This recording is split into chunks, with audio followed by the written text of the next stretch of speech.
बहुत समय पहले सतयुग की बात है। ब्रह्मा जी के 4 पुत्र सनक, सनंदन, सनातन और सनत कुमार, जिन्होंने अपने ब्रह्म तेज से अपने आप को कभी बड़ा नहीं होने दिया और हमेशा 5 या 6 वर्ष की आयु रखी। उनके मन में विष्णु भगवान के दर्शन करने की उत्कंठा जागृत हुई और वो वैकुंठ की ओर प्रस्थान करने लगे। वैकुंठ के 6 द्वार पार करने के उपरांत जब वो 7वें द्वार पर पहुंचे तो वहां उनको जय और विजय नाम के 2 द्वारपालों ने रोक दिया और कहा कि भगवान अभी विश्राम कर रहे हैं। वो उनसे आग्रह करते हैं कि हमें भगवान के दर्शन प्राप्त करने हैं। तो जय विजय ये सोच के कि भगवान के विश्राम में बाधा न हो, उनको नन्हे बालक जानकर मना कर देते हैं। ब्राह्मण कुमार कहते हैं, भगवान तो अपने भक्तों से मिलने को सदैव आतुर रहते हैं। पर जय विजय कहते हैं, भगवान व्यस्त हैं अभी, तुम उनसे नहीं मिल सकते। तब ब्राह्मण कुमार को बहुत क्रोध आता है और वो उनको कहते हैं, तुम्हारी वृत्ति राक्षसों जैसी है कि तुम भगवान के भक्तों को उनसे मिलने नहीं दे रहे हो। तुम्हें तो राक्षसों के दुराचारी असुरों के बीच पैदा होना चाहिए, और उनको श्राप दे देते हैं। ये सुन के वो क्षमा प्रार्थना करते हैं। इतने में परम करुणा में भगवान विष्णु द्वार की हलचल महसूस करके प्रकट होते हैं और सभी वे उनकी वंदना करते हैं। जय विजय अपने व्यवहार के लिए और 4 कुमार अपने क्रोध के लिए भगवान से क्षमा मांगते हैं। जय विजय कहते हैं कि हे श्री हरि विष्णु और ब्राह्मण कुमारों, आप हम पर कृपा करें।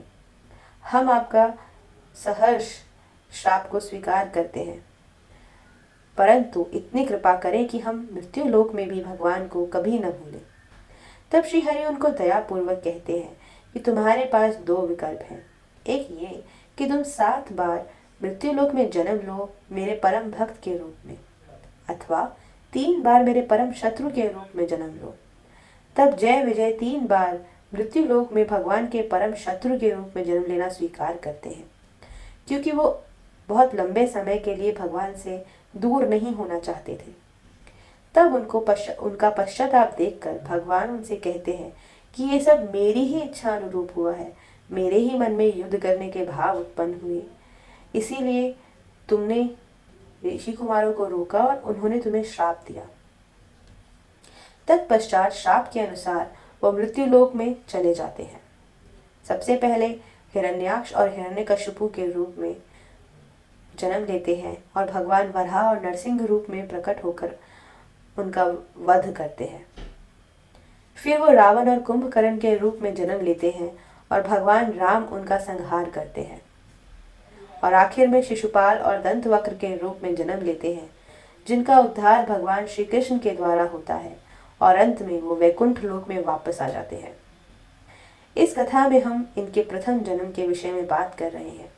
2 भाई, हिरण्याक्ष जो अति बलशाली थे और हिरण्यकशिपु जो अति विद्वान और दोनों भाइयों में बड़े थे। एक बार हिरण्याक्ष पृथ्वी देवी को गर्भोदक सागर में ले जाके छुपा देते हैं। पृथ्वी की पीड़ा को देखकर भगवान विष्णु वराह रूप शूकर के रूप में आते हैं और हिरण्याक्ष का वध कर देते हैं और पृथ्वी देवी को पुनः स्थापित कर देते हैं। अपने भाई की मृत्यु का समाचार प्राप्त करके हिरण्यकशिपु को बहुत क्रोध आता है और वो भगवान विष्णु से इस बात का बदला लेने के लिए बहुत कठिन तपस्या करने मंदार पर्वत पर जाते हैं। वहीं दूसरी तरफ हिरण्यकशिपु की पत्नी महारानी कयाधु को इंद्र आदि देवता बंदी बनाने का प्रयास करते हैं, ये सोच के कि उनके गर्भ में एक असुर है। पर नारद जी वहां आ जाते हैं और उनको रोकते हैं, बताते हैं कि उनके गर्भ में भगवान के परम भक्त हैं। नारद जी माता कयाधु को निर्भय होने का आश्वासन देते हैं और उन्हें अपने आश्रम में ले जाते हैं। वहां वो उनको भगवान की 9 प्रकार की भक्ति, नवदा भक्ति के बारे में बताते हैं। माता कयाधु वक्त के साथ ये सब भूल जाती हैं, पर गर्भ में पल रहे शिशु को सब याद रहता है। अब हिरण्यकशिपु की कठोर तपस्या से प्रसन्न होकर ब्रह्मा जी उनको वर देने आते हैं। तो हिरण्यकशिपु कहते हैं, ब्रह्मदेव आप मुझे अमर होने का वरदान दें। ब्रह्मा जी कहते हैं, अमरत्व का वरदान मैं नहीं दे सकता, तुम कुछ और मांगो। तब हिरण्यकशिपु विचार करके कहते हैं, ठीक है, तो आप मुझे मेरी इच्छा अनुरूप वरदान दें। ना मैं नीचे मरूं ना ऊपर, ना मैं अंदर मरूं न बाहर, ना मैं किसी अस्त्र से मरूं ना किसी शस्त्र से, ना मैं दिन में मरूं न मैं रात में, ना मुझे कोई जानवर मार सके ना कोई इंसान और ना ही कोई देवता। आपकी सृष्टि को बनाया कोई जीव या निर्जीव मुझे न मार सके, और साल के 12 महीनों में से किसी में भी मैं ना मरूं। और इसी प्रकार की कई शर्तें रखते हैं और वरदान मांगते हैं। ब्रह्मा जी तथास्तु कह के चले जाते हैं। ब्रह्मा जी से वरदान प्राप्त करके इस भ्रम में कि वो अमर हो चुके हैं, स्वर्ग पर आक्रमण कर देते हैं ताकि वो भगवान विष्णु को आहत कर सके, और तीनों लोकों में विजय प्राप्त करके हिरण्यकशिपु अपनी राजधानी लौटते हैं। और नारद जी माता कयाधु और बालक प्रहलाद को लेकर के आते हैं। हिरण्यकशिपु उनको देख के बहुत प्रसन्न होते हैं। जब बालक प्रहलाद थोड़े बड़े हो जाते हैं तब हिरण्यकशिपु शुक्राचार्य के पुत्र षंड और अमर को बुलवाते हैं। उनसे प्रहलाद का राक्षसी विद्या का ज्ञान देने को कहते हैं। अब बालक प्रहलाद 5 वर्ष के हो गए हैं। एक दिन हिरण्यकशिपु बैठे हुए अपने पुत्र प्रहलाद को याद कर रहे होते हैं कि काफी समय हो गया, और उनको बुलवाते हैं। जब बालक प्रहलाद आते हैं तब वो उनसे पूछते हैं, बेटा तुमने जो कुछ भी अब तक सीखा है उसमें तुम्हें सबसे अच्छी बात क्या लगी? तब बालक प्रहलाद कहते हैं, श्रवणम कीर्तनम विष्णु स्मरणम पाद सेवनम अर्चनम वंदनम दास्यम साख्या आत्मनिवेदनम। अर्थात विष्णु के बारे में सुनना, कीर्तन करना, स्मरण करना, उनके चरणों की सेवा करना, अर्चना करना, वंदना करना, दास बनना, दोस्त बनना और अपने आप को समर्पित करना, ये नवदा भक्ति के प्रकार हैं पिताश्री। हिरण्यकशिपु बहुत क्रोधित होते हैं और बालक प्रहलाद को दूर फेंक देते हैं, और वो उनके दैत्य गुरु षंड और अमर को बुलवाते हैं और उनसे पूछते हैं, ये सब उल्टी सीधी बातें इसको किसने सिखाई? षंड बोलते हैं, हमने नहीं सिखाई महाराज। हिरण्यकशिपु पूछते हैं, तो जरूर तुम देवी देवताओं को अपने आश्रम में आने देते हो? नहीं नहीं महाराज, ऐसा कुछ नहीं है। तो फिर ये सब इसको कैसे आया? महाराज आप प्रहलाद जी से ही पूछ लीजिए। हिरण्यकशिपु देखते हैं प्रहलाद की ओर। प्रहलाद बोलते हैं, अपनी असंयमित इंद्रियों के कारण जो लोग भौतिकवादी जीवन के प्रति अत्यधिक लिप्त रहते हैं वे नतगामी होते हैं और बार बार उसे चबाते हैं जिसे पहले ही चबाया जा चुका हो। ऐसे लोगों का कृष्ण के प्रति झुकाव न तो अन्यों के उपदेशों से, न निजी प्रयासों से, न ही दोनों को मिलाकर कभी होता है। हिरण्यकशिपु बहुत क्रोध में आ जाते हैं। षंड को बोलते हैं, इसको यहाँ से लेके जाओ और सही शिक्षा दो। इसको समझाओ कि असली भगवान इसके पिता यानी कि हम हिरण्यकशिपु है, ना कि वो कपटी विष्णु। षंड और अमर प्रहलाद को लेके वापस दैत्य गुरुकुल आ जाते हैं और उनको कपटी बातें सिखाने का प्रयास करते हैं, परंतु प्रहलाद जी को तो ये सब अच्छा ही नहीं लगता था। जब जब वो अकेले होते हैं तो गुरुकुल के बाकी बच्चों को वो हरि कथा सुनाने लगते हैं और हरि कीर्तन करते हैं। जब षंड और अमर को ये बात पता चलती है तब वो प्रहलाद को बुला के उनको समझाने का प्रयास करते हैं कि उनके पिता ही भगवान है, ना कि विष्णु, और हमें हिरण्यकशिपु की पूजा करनी चाहिए। परंतु प्रहलाद इसे मानने से इनकार कर देते हैं और भगवान का स्मरण करने लगते हैं। तब वो दोनों प्रहलाद के ऊपर कृत्या को छोड़ देते हैं, पर भगवत नाम के स्मरण के कारण वो कृत्या षंड और अमर को ही लेके चली जाती है। जब हिरण्यकशिपु को इस बात का पता चलता है तो वो प्रहलाद को मारने का भरपूर प्रयास करते हैं। हिरण्यकशिपु प्रहलाद को मारने के लिए राक्षसों को उनके ऊपर नुकीले अस्त्रों से प्रहार करने को कहते हैं, पर फिर से भगवान का स्मरण करने से वो बच जाते हैं। फिर वो प्रहलाद जी को हाथी के पैरों से कुचलवाने को कहते हैं, पर भगवत नाम की कृपा से हाथी पीछे चला जाता है। फिर वो प्रहलाद को मारने के लिए जहरीले सर्पों की गुफा में डाल देते हैं। सोचते हैं सांपों के जहर से तो प्रहलाद अवश्य ही मृत्यु को प्राप्त करेंगे, पर प्रहलाद वहां भी बच जाते हैं।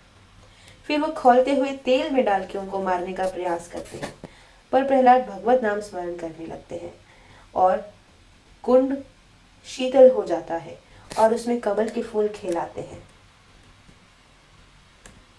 हिरण्यकशिपु प्रहलाद को ऊंची पहाड़ी से फेंकने का आदेश देते हैं, पर भगवत नाम के प्रभाव से प्रहलाद फिर बच जाते हैं। जब प्रहलाद को मारने के सारे प्रयास विफल हो जाते हैं, तब हिरण्यकशिपु अत्यंत क्रोधित और विचलित होते हैं। उस समय हिरण्यकशिपु की बहन होलिका अपने भाई से मिलने आई होती है और अपने भाई को परेशान देखकर पूछती है कि भैया आप क्यों परेशान हो। तब हिरण्यकशिपु उसको विस्तार पूर्वक सारी घटना बताते हैं। कहते हैं मैं इस प्रहलाद को मार डालना चाहता हूँ। ये सब सुनकर होलिका आश्वासन देती है कि भैया आपकी परेशानी का हल मेरे पास है। ब्रह्मा जी से मुझे वरदान में एक चमत्कारी चादर प्राप्त है, जिसे ओढ़ने से मैं आग में नहीं जलूंगी। मैं प्रहलाद को लेकर अग्नि में प्रवेश करूंगी और उसको वहां से भागने नहीं दूंगी, फिर वो नहीं बचेगा। बहुत बड़ी चिता जलाई जाती है। उसमें होलिका प्रहलाद को लेकर बैठती है और अग्नि प्रज्वलित करी जाती है। दूसरी तरफ भक्त प्रहलाद भगवत नाम स्मरण में मग्न होते हैं। ओम नमो भगवते वासुदेवाय। ओम नमो भगवते वासुदेवाय। ओम नमो भगवते वासुदेवाय। देखते ही देखते अग्नि में से चीखने चिल्लाने की आवाजें आने लगती हैं। होलिका की चादर प्रहलाद के ऊपर आ जाती है और होलिका जलकर भस्म हो जाती है और भगवत नाम के प्रभाव से भक्त प्रहलाद का बाल भी बांका नहीं होता। होलिका के मरने के बारे में सुनकर हिरण्यकशिपु अत्यंत क्रोधावेश में आ जाते हैं, क्योंकि भगवान विष्णु ने ही उनके भाई हिरण्याक्ष को मारा था और अब प्रहलाद के माध्यम से उसकी बहन भी मर जाती है। हिरण्यकशिपु प्रहलाद को बुलाते हैं और क्रोध में कहते हैं मैं देखता हूं तेरा भगवान तुझे कैसे बचाता है। तेरा विष्णु कहाँ है।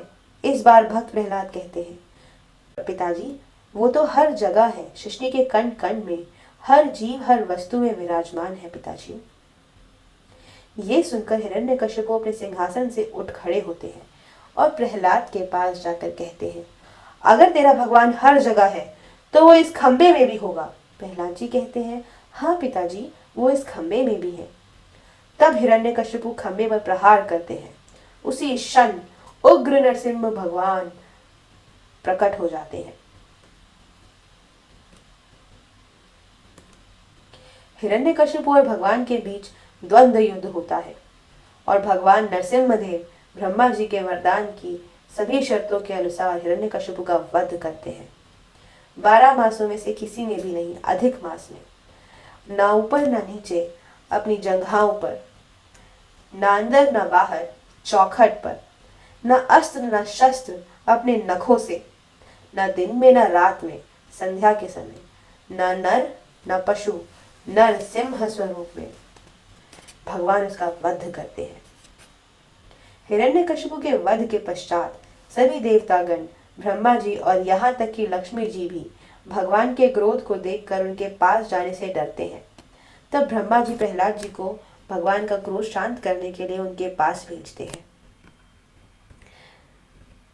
प्रहलाद को देखकर भगवान नरसिम्हदेव का क्रोध शांत हो जाता है और वो प्रहलाद जी के सर पर अपना हाथ रखते हैं और अपनी जिह्वा से चाट कर उन्हें प्रेम करते हैं। भगवान के शांत स्वरूप को देखकर सभी देवतागण भगवान की स्तुति करने लगते हैं तथा भक्त प्रहलाद और भगवान नरसिम्हदेव पर पुष्प वर्षा करते हैं। तो इस कथा में हमने देखा कि जब एक भक्त सच्चे हृदय से भगवान को पुकारता है तब अपने भक्त की रक्षा के लिए वे कुछ भी कर जाते हैं। जब भगवत नाम का आश्रय लेते हैं, भगवत नाम हर परिस्थिति में रक्षा करते हैं। तो बोलो भक्त और उनके भगवान की जय। नरसिम्हदेव भगवान की जय। भक्त प्रहलाद की जय।